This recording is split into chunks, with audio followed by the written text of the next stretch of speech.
Hollywood's greatest classic car returns from the dead after almost 45 years later. The Ecto-1, or simply known as the Ghostbusters mobile, was a legend.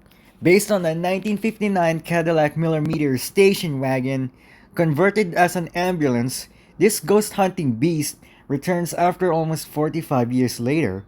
But what exactly happened to this car if it was already in the afterlife? Why did it came back and why was it still alive? Let me explain. The 1959 Cadillac Miller Meteor station wagon, or simply referred as the Ghostbusters wagon, or nicknamed as the Ghostbusters mobile, is a 1959 Cadillac Miller Meteor concept wagon based on a 1959 Cadillac Miller Meteor ambulance slash hearse. Let me explain the two different meanings between those two. An ambulance is a van with a cargo box that fits medical equipment. It feels like a truck, but it also feels like a hospital. A hearse, on the other hand, is just a vehicle that carries a coffin with a dead body inside. But when you combine those two together, you can obviously notice the whole point. The Ecto-1 was never meant to be made for Hollywood, but after Ghostbusters, it became an icon. So, what exactly happened to this car after so many years? Well, most fans never explicitly got the story right. Some fans may correctly guess that the car was abandoned on a bridge for almost 45 years later.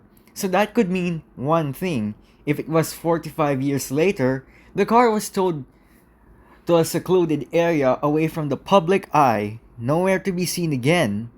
And why? Well, let me tell you why. In Ghostbusters Afterlife, a guy managed to find this car already dead, rusting away, scrapped. So what did Afterlife do with the Ecto-1 if it was already past 45 years later? Well, you obviously guessed it. When a family of Egon Spengler moved over to the country farm for a little vacation, the family ironically recognizes the vehicle. It's old, battered, broken, all beat up, dead, grimed, and oiled. Oil, dirt, and grime spilled over its body. It feels like nature has claimed the car for itself. And guess what? The vehicle never had the same life again after 45 years later. The car's fate was later revealed that it has returned for after 45 years of retirement and abandonment. Most people guess that the car was taken away to the farm to be stored away after the Ghostbusters incidents of 1984 and 1989. But that was false. The car was taken to the secluded area to be retired after 45 years. So that means one thing. If it was 45 years since the 1984 ghost hunting incident, then that could likely be that this car was already old, considering the fact that it is from the late 1950s.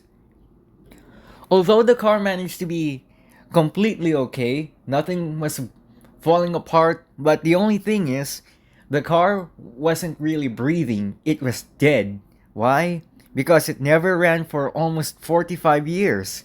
In fact, what would happen if you restore a dead car if it was already 45 years from the 80s? Well, simple, it would just start right back up. And the Ecto-1 did that as well, because since it's an old cars are more reliable and manageable to fix. But with the modern day's technology, old cars simply got discontinued from their lineup since the late 1990s. The Ecto-1 was something far than that. It was a late 1950s station wagon made by Cadillac.